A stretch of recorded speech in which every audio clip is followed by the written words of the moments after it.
ఒక input box తీసుకున్నాను. ఈ బాక్స్‌లో యూజర్ ఏం టైప్ చేసినా ఫర్ ఎగ్జాంపుల్ ఇక్కడ నేను జావా స్క్రిప్ట్ అని చెప్పి టైప్ చేస్తున్నా. మనము ఎన్ని వర్డ్స్ టైప్ చేసినా ఏ వర్డ్ మ్యాచ్ అయినా సరే, ఆ మ్యాచ్ అయిన పోర్షన్ మాత్రం ఇలా హైలైట్ చేసి చూపించడం ఎలానో చూద్దాము. నేను ఒక హెచ్టీఎంఎల్ ఫైల్ తీసుకుంటున్నాను. ఒక ఇన్పుట్ టైప్ టెక్స్ట్ రాస్తున్నాను. తర్వాత ఒక పారాగ్రాఫ్ ట్యాగ్ తీసుకుంటున్నాను. సో, దీంట్లో సమ్ రాండమ్ టెక్స్ట్ పెడుతున్నాను. ఇన్పుట్ టైప్ టెక్స్ట్‌కి సమ్ ఐడీ ఇస్తున్నాను. దీంట్లో సమ్ ప్లేస్ హోల్డర్ పెడుతున్నాను. టైప్ టు సెర్చ్ అని. ఈ పారాగ్రాఫ్ ట్యాగ్ కి ఐడి తీసుకుంటున్నా. ఆ సెర్చ్ చేసే టెక్స్ట్ ఏదైతే ఉందో అది ఓన్లీ ఈ పారాగ్రాఫ్ లో ఉంటే హైలైట్ చేద్దామని అనుకుంటున్నా. కాబట్టి దీనికి ఒక్కదానికే నేను సమ్ ఐడి ఇస్తున్నా. ఇన్పుట్ బాక్స్ కి ఈవెంట్ ని యాడ్ చేయాలి. ఆ ఇన్పుట్ బాక్స్ లో కంటెంట్ చేంజ్ అయిన ప్రతిసారి మనము ఒక ఫంక్షన్ అనేది రాసుకోవాలి. ఆన్ ఇన్పుట్ అనేది ఇస్తున్నాను. ఆన్ ఇన్పుట్ అని ఇచ్చామంటే ఆ ఇన్పుట్ ఫీల్డ్ లో డేటా చేంజ్ అయిన ప్రతిసారి ఈ ఫంక్షన్ అనేది ఎగ్జిక్యూట్ అవ్వాలి అని. సో ఈ ఫంక్షన్ లాజిక్ అనేది జావా స్క్రిప్ట్ లో రాయాలి. స్క్రిప్ట్ ట్యాగ్ ని తీసుకుంటున్నాను. Highlight text.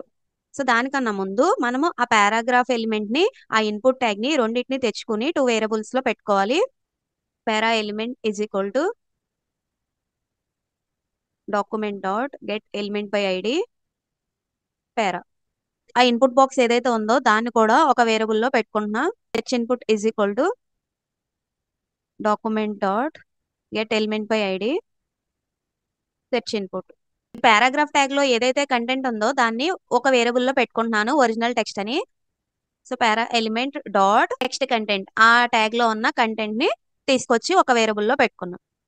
సో ఇప్పుడు హైలైట్ టెక్స్ట్ అనే ఫంక్షన్ లో కోడ్ రాద్దాము. ఆ ఇన్పుట్ ఫీల్డ్ లో వాల్యూ చేంజ్ అయిన ప్రతిసారి ఈ ఫంక్షన్ అనేది రన్ అవుతుంది. ఇన్పుట్ బాక్స్ లో యూజర్ ఏదైతే టైప్ చేశారో దాన్ని తెచ్చుకోవాలి. So search input dot value అనే ఒక ప్రాపర్టీ ద్వారా తెచ్చుకుంటాం. సో దాంట్లో ఎంటీ స్పేసెస్ ఉంటే స్టార్టింగ్ ఎండింగ్ దాన్ని రిమూవ్ చేయడం కోసం ట్రిమ్ అనే ఫంక్షన్ ని యూజ్ చేస్తున్నాం.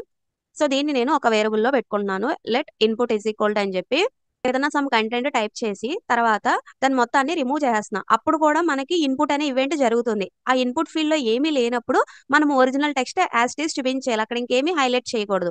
కాబట్టి ఒక కండిషన్ రాసుకోవాలి. ఇఫ్ ఇన్పుట్ ఎంటీ అయితే పారాగ్రాఫ్ యొక్క కంటెంట్ అనేది ఒరిజినల్ గా ఏదైతే ఉందో అది పెట్టేయాలి. మనం ఒరిజినల్ టెక్స్ట్ అనే వేరియబుల్ లో ఆ పారాగ్రాఫ్ యొక్క యాక్చువల్ కంటెంట్ స్టోర్ చేసుకున్నాం కదా, దాన్ని పెట్టేసుకోవాలి. ఎల్స్ ఒకవేళ ఇన్పుట్ ఫీల్డ్ లో యూజర్ ఏదైనా టైప్ చేస్తే ఆ టైప్ చేసిన టెక్స్ట్ రిలేటెడ్ ఒక ప్యాటర్న్ ని మనము క్రియేట్ చేయాలి. ఒక ప్యాటర్న్ ని క్రియేట్ చేయాలి అని అంటే రెగ్యులర్ ఎక్స్ప్రెషన్ ని యూజ్ చేస్తాము. రెగ్యులర్ ఎక్స్ప్రెషన్ ని క్రియేట్ చేయాలని అంటే జావా స్క్రిప్ట్ లో వన్ ఆఫ్ ది వే ఏంటి అని అంటే ఆబ్జెక్ట్ లాగా క్రియేట్ చేయాలి. New REGEXP regular expression constructor function. దీంట్లో మనం ఏమి ఇవ్వాలంటే ఏ ప్యాటర్న్ కావాలో అది ఇవ్వాలి. ఫర్ ఎగ్జాంపుల్ నాకు జేఎస్ అనే ఒక స్ట్రింగ్ ఉంది, దానిని ప్యాటర్న్ కింద క్రియేట్ చేయాలని అనుకుంటే ఇలా ఇచ్చేయాలి. సో ఇక్కడ మనం ఫిక్స్డ్ వాల్యూ కాదు కదా ప్యాటర్న్ గా క్రియేట్ చేయాల్సింది.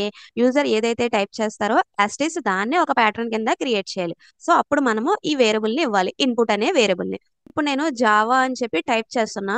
ఇది లోయర్ కేస్ లో మ్యాచ్ అయినా అప్పర్ కేస్ లో మ్యాచ్ అయినా మనము హైలైట్ చేయాలి అని అనుకుంటున్నాము. అంటే ఇప్పుడు యూజర్ టైప్ చేసిన టెక్స్ట్ ఏదైతే ఉందో దానిలో లోయర్ కేస్ లో ఉన్నా అప్పర్ కేస్ లో ఉన్నా మనము హైలైట్ చేయాలి. కాబట్టి మనకి రెగ్యులర్ ఎక్స్ప్రెషన్ లో ఫ్లాగ్స్ అనేవి ఉంటాయి అనమాట. సో ఆ ఫ్లాగ్స్ ని ఈ విధంగా సెకండ్ ఇన్పుట్ కింద ఇవ్వాలి. ఐ అనేది ఇస్తే దాని మీనింగ్ ఏంటంటే case insensitive. So upper case అయినా లోయర్ కేస్ అయినా మనము టైప్ చేసింది సెట్ చేసేలాగా అనమాట ఐ అనేది ఇవ్వాలి. కేస్ ఇన్సెన్సిటివ్ ఫ్లాగ్ అంటాము. అండ్ నెక్స్ట్ మనము టైప్ చేసిన టెక్స్ట్ ఆ పారాగ్రాఫ్ కంటెంట్ లో ఎక్కడున్నా మల్టిపుల్ ప్లేసెస్ లో ఉన్నా మనకి హైలైట్ అవ్వాలి. కాబట్టి మనం ఇంకొక ఫ్లాగ్ యూజ్ చేయాలి, గ్లోబల్ అని. సో జీ అనేది ఫ్లాగ్. మనం ఎన్ని ఫ్లాగ్స్ అయినా ఇలా ఇచ్చుకోవచ్చు. సో అంటే ఓన్లీ ఫస్ట్ అక్కరెన్సే కాదు, మల్టిపుల్ ప్లేసెస్ లో ఎక్కడున్నా మనము హైలైట్ చేయాలి. అలా ఉండేలా ఒక ప్యాటర్న్ క్రియేట్ చేస్తాం అనమాట. ఒక వేరియబుల్ లో పెట్టుకుంటున్నాను, let pattern is equal to అని చెప్పి. ఇప్పుడు నేను ఆ ఇన్పుట్ బాక్స్ లో జావా స్క్రిప్ట్ అనే టెక్స్ట్ ని టైప్ చేస్తే ఇది హైలైట్ అవ్వాలి, ఇది హైలైట్ అవ్వాలి. అంటే మనం ఏం చేయాలనంటే ఈ పోర్షన్ మొత్తాన్ని వేరే ట్యాగ్ లో పెట్టాలి. ఫర్ ఎగ్జాంపుల్ నేను ఇక్కడ స్పాన్ ట్యాగ్ తీసుకుంటున్నా. ఈ స్పాన్ ట్యాగ్ కి నేను సమ్ క్లాస్ నేమ్ ఇస్తున్నా, హైలైట్ అని చెప్పి.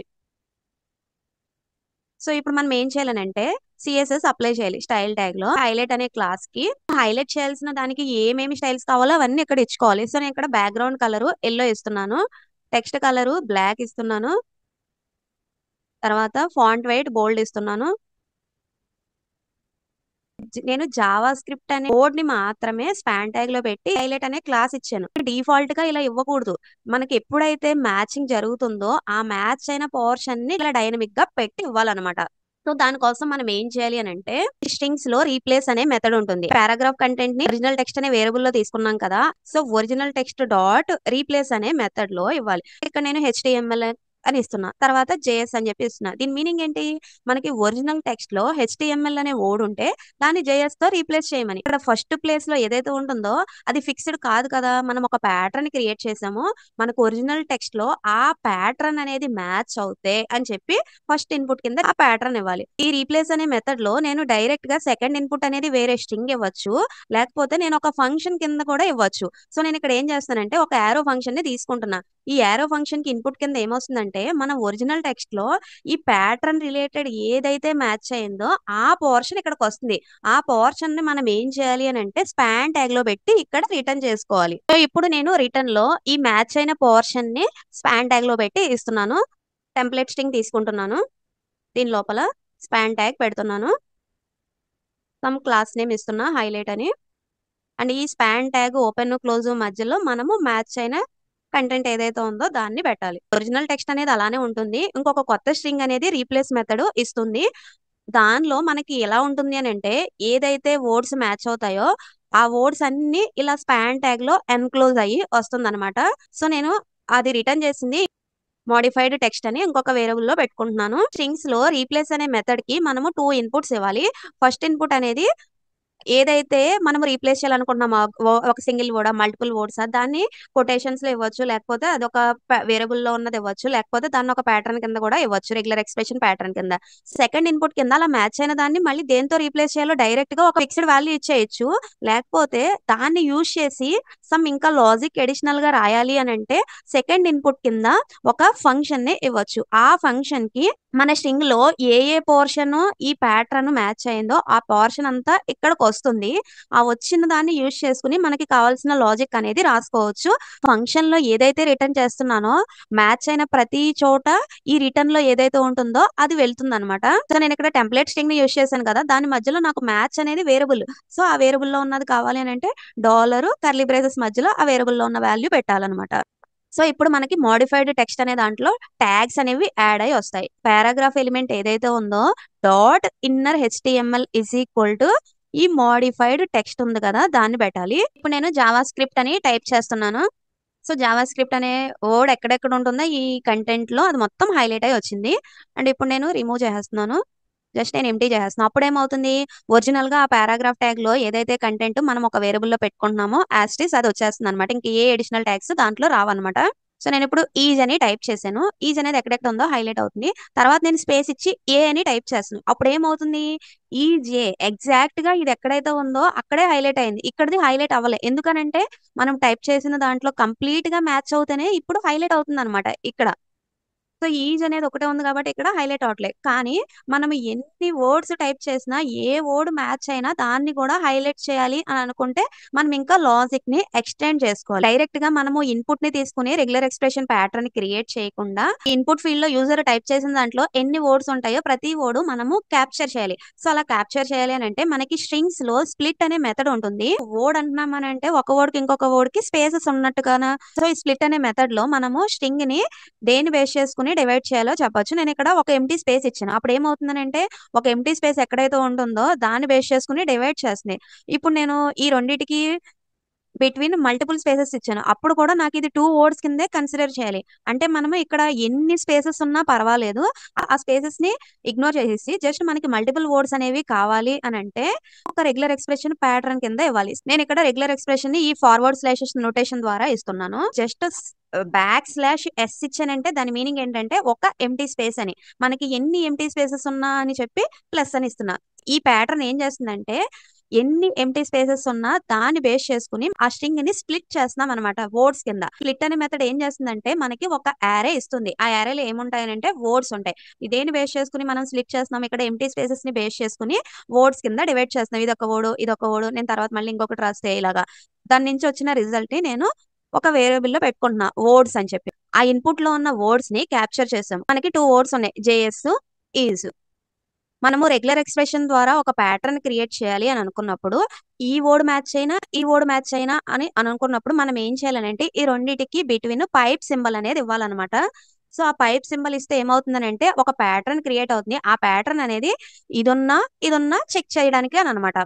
సో మనము ఎన్ని వర్డ్స్ ఉంటే ఆ వర్డ్స్ బిట్వీన్ పైప్ సింబల్ అనేది యాడ్ చేయాలి. సో ఫస్ట్ మనం ఏం చేసాం, ఆ ఇన్పుట్ ఫీల్డ్ లో ఉన్న స్ట్రింగ్స్ ని స్ప్లిట్ మెథడ్ ద్వారా యారే కింద క్రియేట్ చేసాం. మళ్ళీ మనం ఏం చేయాలి, ఆ యారేలో ఎన్నైతే వర్డ్స్ ఉంటాయో ఆ వర్డ్స్ అన్నిటిని ఇలా కంబైన్ చేసి చేయాలి. సో యారేస్ ని స్ట్రింగ్స్ కింద కన్వర్ట్ చేయాలి అని అంటే జాయిన్ అనే మెథడ్ ద్వారా ఈ సింబల్ తో జాయిన్ చేసి ఇవ్వాలన్నమాట. ఆ ఇన్పుట్ ఫీల్డ్ లో టైప్ చేసిన టెక్స్ట్ నే యారే ఆఫ్ వర్డ్స్ కింద క్రియేట్ చేసాం కదా. ఫర్ ఎగ్జాంపుల్ నాకు ఇలా ఉన్నాయి వర్డ్స్ అనేవి. ఎప్పుడైతే వర్డ్స్ డాట్ జాయిన్ ఆఫ్ ఇలా పైప్ సింబల్ ఇస్తానో ఒక స్ట్రింగ్ ఫామ్ అవుతుంది. ఆ యారేలోని ప్రతి ఎలిమెంట్ కి మధ్యలో ఇలా పైప్ సింబల్ అనేది యాడ్ అయి వస్తుంది అనమాట. ఈ రిజల్ట్ ఏదైతే ఉందో దాన్ని తీసుకొచ్చి ఇక్కడ రెగ్యులర్ ఎక్స్ప్రెషన్ లో ఫస్ట్ ఇన్పుట్ కింద ఇవ్వాలి. అలా మనకి ప్యాటర్న్ అనేది క్రియేట్ అవ్వాలి అని చెప్పి let P1 is equal to అని చెప్పి ఒక వేరియబుల్ తీసుకున్నా. సో నేను ఇప్పుడు ఈ P1 అనే వేరియబుల్ ని తీసుకొచ్చి రెగ్జెక్స్ అనే ఫంక్షన్ కి ఇన్పుట్ కింద ఇవ్వాలి. సో ఇప్పుడు మనకి మల్టిపుల్ వర్డ్స్ అనేవి వర్క్ అవుతాయి సెట్ చేయడానికి. మల్టిపుల్ వర్డ్స్ టైప్ చేస్తున్నా. ఈజ్ అనేది ఎక్కడెక్కడ మ్యాచ్ అయిందో అది హైలైట్ అయింది. ఏ అనేది ఎక్కడెక్కడ ఉందో అది కూడా హైలైట్ అయింది. ఇక్కడ నేను జస్ట్ ఈజ్ ప్రోగ్రామింగ్ అని చెప్పి రాస్తున్నా. సో ఈజ్ అనేది ఎక్కడ ఉంది అది హైలైట్ అయింది. ప్రోగ్రామింగ్ ఎక్కడ ఉంది అది హైలైట్ అయింది. తర్వాత లాంగ్వేజ్ అని చెప్పి రాస్తున్నాం. క్యాపిటల్ లో రాసినా స్మాల్ లో రాసినా ఏ కేసులో రాసినా అది మ్యాచ్ అయ్యేలా చేస్తుంది. ఎందుకంటే మనం ఇక్కడ ఫ్లాగ్ ఇచ్చాం కాబట్టి ఐ అని చెప్పి అందు గురించి ఏదైతే మ్యాచ్ అవుతుందో ఆ పోర్షన్ ని హైలైట్ చేయాలని అనుకుంటున్నాం కదా. దానికి ఎడిషనల్ సిఎస్ఎస్ మనకి ఇంకా ఏం కావాలంటే అది ఇచ్చుకోవచ్చు. ఇక్కడ నేను ఎడిషనల్ గా బార్డర్ అనేది ఇస్తున్నా. 1px సాలిడ్ రెడ్ అని చెప్పి ఇస్తున్నా. అంటే మనకి ఇక్కడ మ్యాచ్ అయిన పోర్షన్ కి బార్డర్ కూడా వస్తుంది అనమాట. అడిషనల్ గా ఏ స్టైల్స్ కావాలనుకుంటే అవన్నీ యాడ్ చేసుకోవచ్చు.